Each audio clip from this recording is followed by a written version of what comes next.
गुजरात का कप्तान बदल गया है। जी हां, भूपेंद्र पटेल जो गुजरात के नए मुख्यमंत्री विधायक दल की तरफ से चुन लिए गए हैं और अब बस महज चंद मिनटों का इंतजार है और भूपेंद्र पटेल गुजरात के मुख्यमंत्री के तौर पर शपथ लेने जा रहे हैं। ये तस्वीरें हम आपको दिखा रहे हैं। चंद मिनट बाद शपथ ग्रहण कार्यक्रम जो शुरू हो जाएगा। इसी शपथ ग्रहण कार्यक्रम में हिस्सा लेने के लिए आप देख सकते हैं देश के गृह मंत्री अमित शाह वो भी गांधीनगर पहुंच चुके हैं। तो गुजरात के 17वें सीएम के तौर पर शपथ लेंगे भूपेंद्र पटेल। देखिए, 2017 में पहली बार विधायक चुने गए और 2021 में ही मुख्यमंत्री के तौर पर चुन लिया गया भूपेंद्र पटेल को। तो अब से चंद मिनटों के बाद भूपेंद्र पटेल का शपथ ग्रहण, तैयारियां पूरी कर ली गई हैं। दो तस्वीरें आपके सामने, एक तरफ आप देख रहे हैं गृहमंत्री अमित शाह जो गांधीनगर पहुंच चुके हैं इसी शपथ ग्रहण में शिरकत करने के लिए, और दूसरी तरफ आप समारोह स्थल देख रहे हैं, यहीं पर शपथ लेंगे भूपेंद्र पटेल।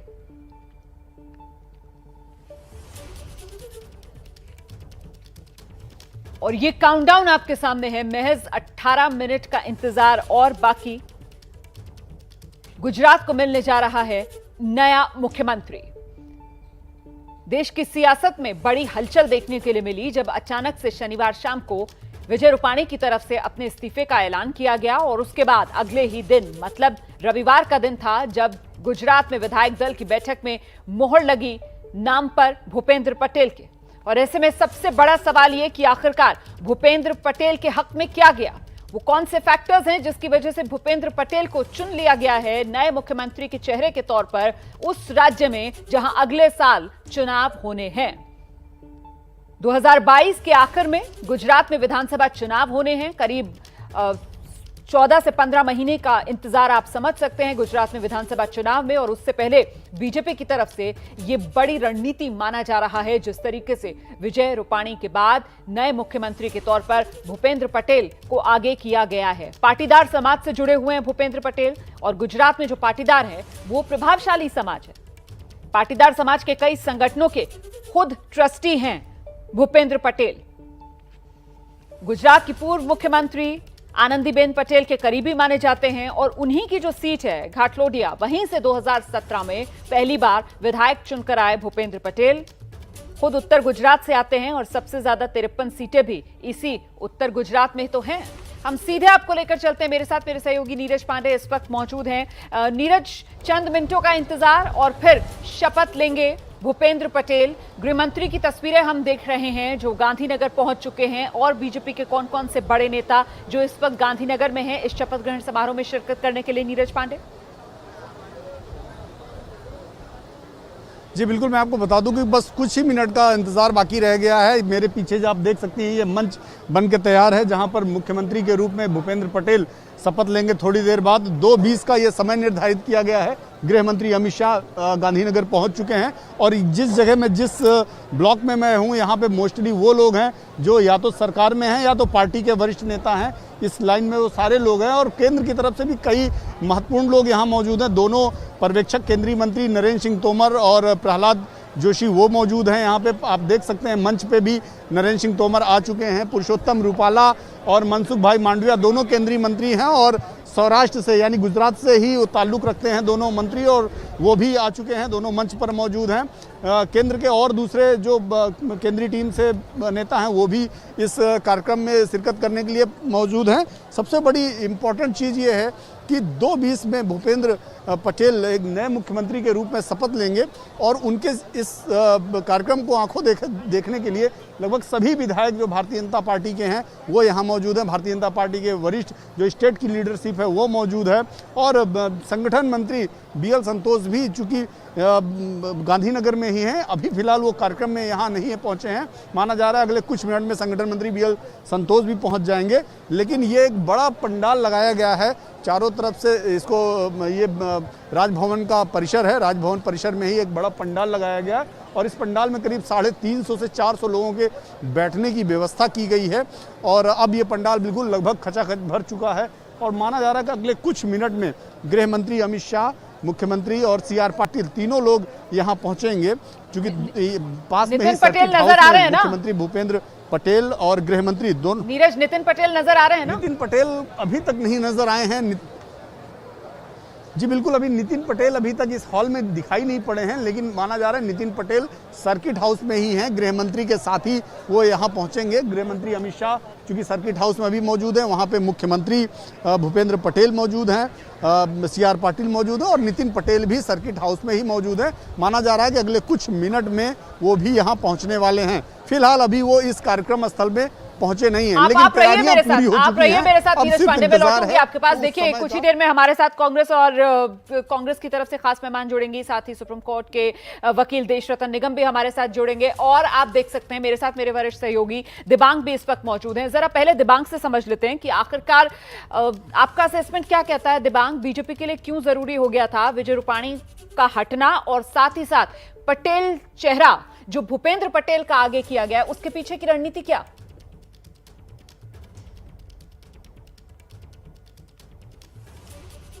देखिए, एक तो जिस तरह की मार पड़ी है गुजरात पर, और जब यहाँ पर बहुत तेजी से कोविड फैला था, वो एक बहुत बड़ी वजह रही रोमाना। अगर मैं आपको बताऊं कि थोड़ा सा एक आंकड़ा ही बताऊं तो अहमदाबाद में जो सिविल अस्पताल है उसमें इन्होंने बताया कि भाई 10 अप्रैल से 9 मई तक 1200 बेड का सिविल अस्पताल है कि करीब 3416 लोगों की मौत हुई, जबकि राज्य सरकार का कहना था कि पूरे राज्य में इस दौरान केवल 3570 लोगों की मौत हुई।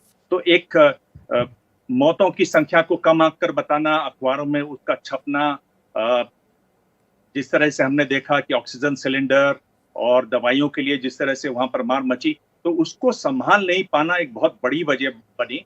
उस पर ये भी सवाल उठा पाटीदार समुदाय का, जिसके बारे में आपने उल्लेख किया। यानी ऐसा समाज है जिसके करीब 12 से 14% वोट हैं, करीब 70 से 80 सीटों पर इनका असर है। हर तीसरा जो MLA है वो पाटीदार है वहां पार्टी में। ये एक बहुत जरूरी रहा कि पाटीदार समुदाय को संभाल के रखा जाए, क्योंकि इनका खिसकना शुरू हुआ था। अगर आप पिछला चुनाव देखें और उसमें CSDS का जो आंकड़ा है वो बहुत चौंकाने वाला है कि कड़वा पटेल लेवा पटेल में बीजेपी को करीब 15 से 20% का नुकसान हुआ। 51% वोट मिला कड़वा पटेल का, लेवा पटेल का इनका काफी वोट मिलता था, वो घटकर 68% आ गया। और कांग्रेस जो 9% 12% इनके वोट पाती थी, कांग्रेस का वोट उछलकर करीब 27% और 46% हो गया। तो इतना जब असर पड़ रहा है और आपने एक जैन को मुख्यमंत्री बनाया, वो एक बड़ी बात रही।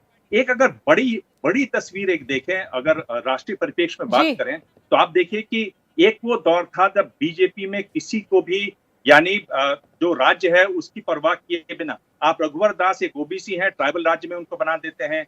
आप एक खट्टर साहब पंजाबी हैं, उनको आप हरियाणा में बना देते हैं, जो कि और देवेंद्र फडणवीस भी बिल्कुल इस प्रयोग का हिस्सा थे। लेकिन फिलहाल ऐसा लग रहा है कि ये प्रयोग जो है वो बीजेपी को भारी पड़ा और इसी वजह से बीजेपी दोबारा से अपने उसी पुराने फॉर्मूले पर आ रही है। मैं आपके पास आऊंगी दिबांग, सीधे जरा कांग्रेस प्रवक्ता साधना भारती के पास दर्शकों को लेकर चलते हैं। और जो बात पहले दिबांग कह रहे थे कि साहब जिस तरीके की सवाल उठ रहे थे, एक तरीके से ये जिम्मेदारी और जवाबदेही तय की गई है, तो ये तो बीजेपी ने कोर्स करेक्शन कर लिया है साधना, भूल सुधार, इससे तो फायदा मिलेगा चुनावी साल में बीजेपी को, आपको ऐसा नहीं लगता है? आदरणीय रोमाना जी, मैं आपके सवाल का जवाब दूं उससे पहले आज 13 सितंबर है, लोधी शोमणी बुंदेलखंड के पुरोधा स्वामी ब्रह्मानंद जी की पुण्यतिथि है। मैं उन्हें श्रद्धा से नमन करती हूँ और ऐसे पुरोधाओं को भारत रत्न मिलना चाहिए। बुंदेलखंड में भी ये मांग रही है और उसका समर्थन करती हूँ और आपके सवाल का जवाब दे देती हूँ। देखिए, मुझे लगता है कि जैसे आदरणीय दिबांग जी ने भी बताया, जातिवाद का एक आंकड़ा उन्होंने आपको समझा दिया।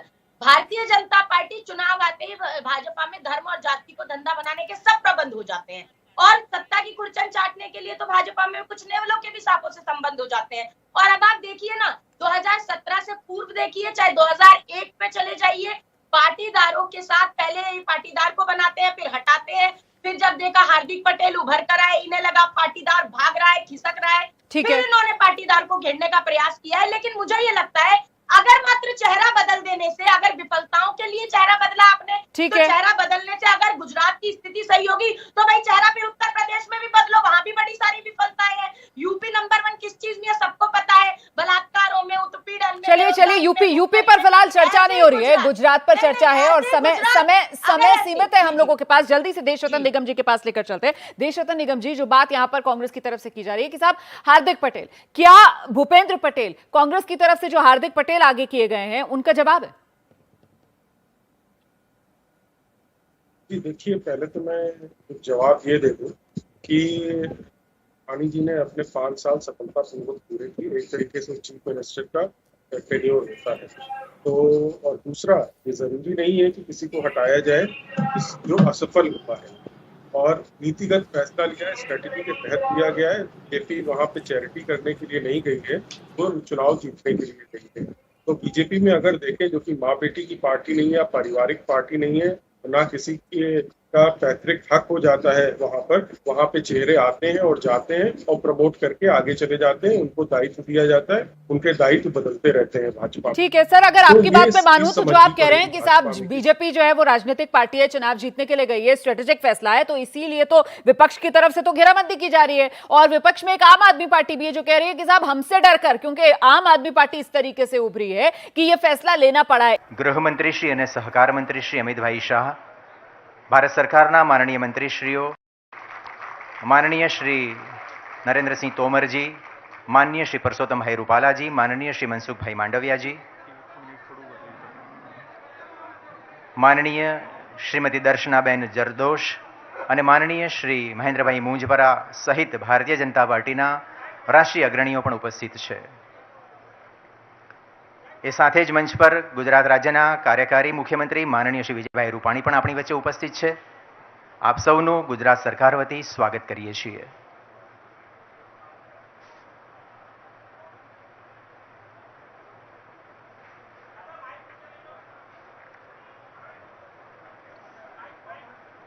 तो ये मंच की तस्वीरें आपके सामने, गृहमंत्री अमित शाह और आप देख सकते हैं बीजेपी के अन्य राज्यों के मुख्यमंत्री भी, जिसमें मध्य प्रदेश के सीएम शिवराज सिंह चौहान को आप देख रहे हैं, हरियाणा के मुख्यमंत्री मनोहर लाल खट्टर, गोवा के मुख्यमंत्री प्रमोद सावंत इन तस्वीरों में नजर आ रहे हैं। साथ ही केंद्रीय मंत्री नरेंद्र तोमर को आप देख सकते हैं और यहां पर केंद्रीय मंत्री पुरुषोत्तम रूपाला मंच पर मौजूद हैं, मनसुख मांडविया मंच पर मौजूद हैं।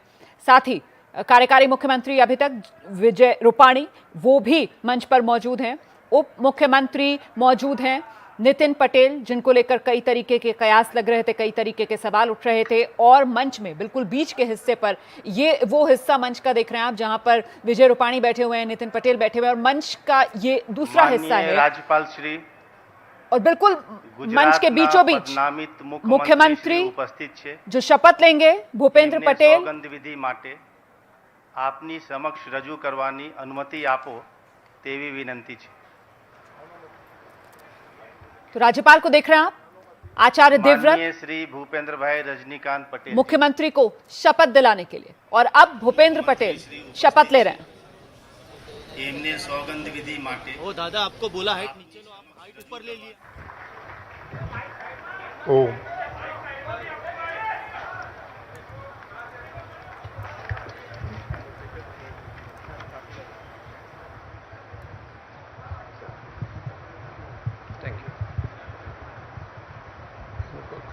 हो गया, ठीक है। हूँ भूपेंद्र भाई रजनीकांत पटेल ईश्वर ने नामे सौगंध लऊं छूं के कायदाथी स्थापित भारतना संविधान प्रत्ये હું સાચી શ્રદ્ધા અને નિષ્ઠા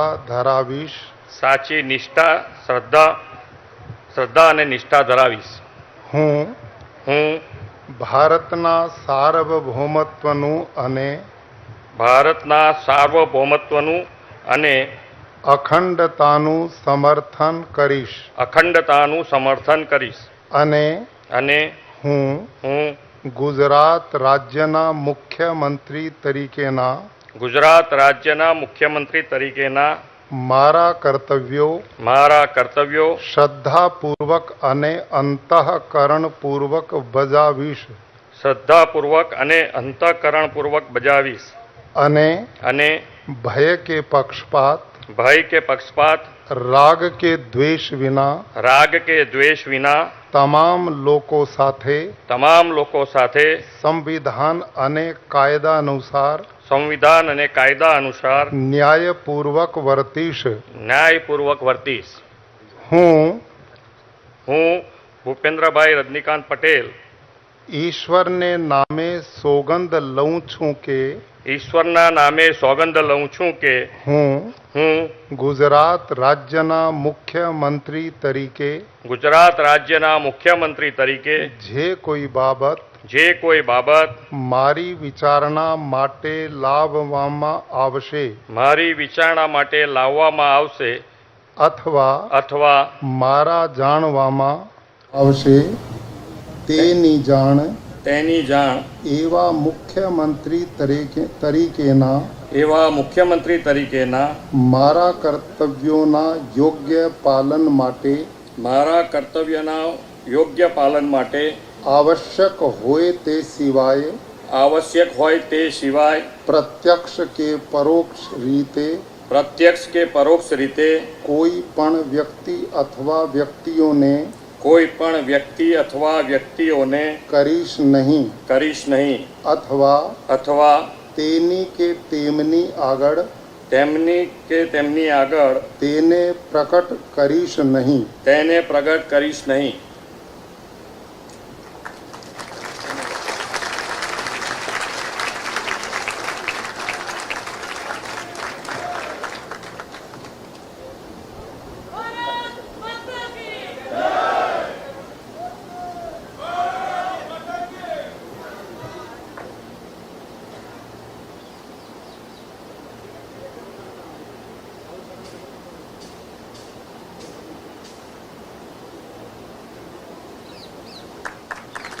तो भूपेंद्र भाई रजनीकांत पटेल गुजरात के 17वें मुख्यमंत्री के तौर पर उन्होंने शपथ ले ली है और अब बधाई स्वीकार करते हुए माननीय राज्यपाल श्री समारंभ समाप्त गुजरात के नए मुख्यमंत्री के तौर पर भूपेंद्र पटेल ने शपथ ले ली है. हमारे साथ पत्रकार जपन पाठक इस वक्त मौजूद हैं. जपन पाठक जी, ये 17वें मुख्यमंत्री के तौर पर भूपेंद्र पटेल ने अब जिस तरीके से गुजरात की कमान संभाली है, 2022 विधानसभा चुनाव बीजेपी के लिए यहां से क्या बाजी पलटेगी? देखिए, पूरा ट्रांजिशन है. आप समझिए कि पहले CR पाटिल को पार्टी प्रेसिडेंट के तौर पे लाया गया, करीब 1 साल से ज्यादा समय हो गया. उसके बाद गुजरात बीजेपी में एक बहुत ही इंपॉर्टेंट पोस्ट होती है, ऑर्गेनाइजेशनल जनरल सेक्रेटरी, जो RSS के प्रचारक उस पोस्ट पे होते हैं. भीखूभाई दलसानिया थे, उनको बदल के रत्नाकर जी को लाया गया और अब इसका तीसरा स्टेज है. जो एक्सपेक्टेड था, जब पहला स्टेज हुआ CR पाटिल वाला, तब से ये बात चल रही थी, तो अब चीफ मिनिस्टर को बदला गया है. ये पूरी कवायद इसलिए लग रही है कि आने वाले साल में जो गुजरात में भाजपा को जो ज्यादा सीट का लक्ष्यांक है, 182 सीट की विधानसभा सीट का इलेक्शन है, सारी ही 182 सीट पे जीतने की बात CR पाटिल कर रहे हैं. फिर वो तो एक ट्रायम्फ है, लेकिन ज्यादा सीटों से अच्छे खासे प्रदर्शन से जीतने की कवायद है और उस कवायद में यह 3 परिवर्तन एक के बाद एक किए गए हैं. बिल्कुल सर, मैं आपके पास लौटूंगी. जपन जी, आप रहिए मेरे साथ, जरा तस्वीरें दिखा देते हैं. देखिए किस गर्मजोशी के साथ बधाई देते हुए गृहमंत्री अमित शाह भूपेंद्र पटेल को पहली बार विधायक बने 2017 में और अब मुख्यमंत्री के तौर पर शपथ ले ली है. मनोहर लाल खट्टर, ये बीजेपी के अन्य राज्यों के जो मुख्यमंत्री आए हैं शपथ ग्रहण समारोह में शिरकत करने के लिए, वो बधाई दे रहे हैं. उनसे बधाई स्वीकार करते हुए केंद्रीय मंत्री नरेंद्र तोमर ने गुलदस्ता देकर बधाई दी. और ये तस्वीर अपने आप में बेहद महत्वपूर्ण हो जाती है, क्योंकि गर्मजोशी से जिस अंदाज से गृहमंत्री अमित शाह ने बधाई दी है भूपेंद्र पटेल को, वो तस्वीरें अपने आप में बेहद महत्वपूर्ण है. देखिए, गृह राज्य है प्रधानमंत्री नरेंद्र मोदी और गृहमंत्री अमित शाह का गुजरात. ऐसे में जाहिर सी बात है बीजेपी की पूरी साख गुजरात से जुड़ी हुई और गुजरात में महज 14-15 महीने के बाद विधानसभा चुनाव. ऐसे में इसे बड़ा रणनीतिक दाव बीजेपी की तरफ से माना जा रहा है. जिस तरीके से विजय रूपाणी गए और अब गुजरात में टीम बीजेपी के नए कप्तान भूपेंद्र पटेल, सभी लोग स्वागत करते हुए भूपेंद्र पटेल का। हालांकि बड़ी चुनौतियां भूपेंद्र पटेल के सामने ये भी होंगी कि किस तरीके से राज्य के जो अन्य वरिष्ठ नेता हैं बीजेपी के, उनके साथ वो तालमेल बिठाएं, उन्हें अपने साथ लेकर चलें। और अब फोटो ऑप होता हुआ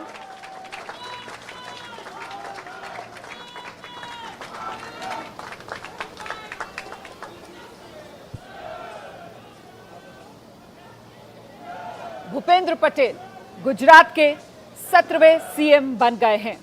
चुनौतियां अनेक हैं भूपेंद्र पटेल के सामने। पाटीदार वोट, क्या उसको एकजुट कर पाएंगे भूपेंद्र पटेल? पाटीदार समाज जो गुजरात में काफी प्रभावशाली समाज माना जाता है, क्या उसको बीजेपी के साथ जोड़े रखने में भूपेंद्र पटेल कामयाब होंगे? ये अपने आप में बेहद महत्वपूर्ण सवाल है, क्योंकि यहीं से ये तय होगा कि 2022 विधानसभा चुनाव में बीजेपी के लिए कितनी उम्मीद रहेगी। चुनौती बड़ी ये भी कि किस तरीके से पार्टी के बड़े नेताओं के साथ भूपेंद्र पटेल तालमेल बिठाएंगे, क्योंकि पहली बार 2017 में घाटलोडिया सीट, वो सीट जिससे आनंदीबेन पटेल जो हैं वो जीतती आई थी, उस सीट से वो विधानसभा पहुंचे और फिर अचानक से कल उनका नाम सामने आया मुख्यमंत्री के तौर पर, और आज शपथ ले ली है गुजरात के 17वें सीएम के तौर पर भूपेंद्र भाई रजनीकांत पटेल ने।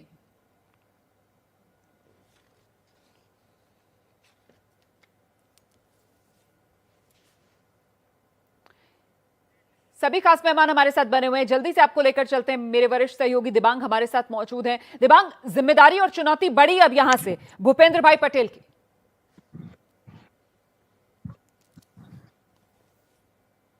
क्या जिम्मेदारी चुनौती बहुत बड़ी, और जिम्मेदारी और चुनौती को समझते हुए ऐसे राज्य में जहां पर अलग अलग लोगों के ग्रुप बन जाते हैं, वहां पर एकदम एक नए चेहरे को लाना एक तरीके से एक अच्छी कोशिश भी कही जा सकती है, क्योंकि अब इनका कोई गुट नहीं होगा और बिल्कुल नए हैं और पहली बार इस तरह से इतनी बड़ी जिम्मेदारी सीधे उनको दी गई है। तो उनके अंदर सबको साथ लेने की, सभी बड़े जो नेता जिनका आप लेने वाले हैं, जिनके बारे में तरह तरह की बातें उछल रही हैं, उनको साथ लेकर चलने में वो कहीं ज्यादा फ्लेक्सिबल होंगे।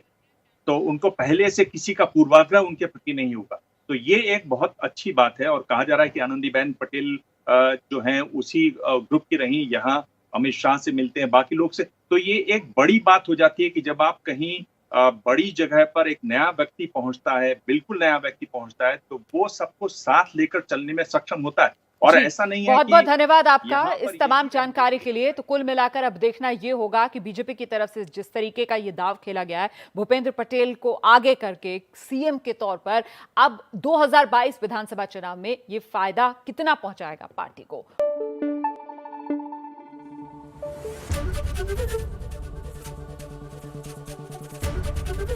एबीपी न्यूज आपको रखे आगे।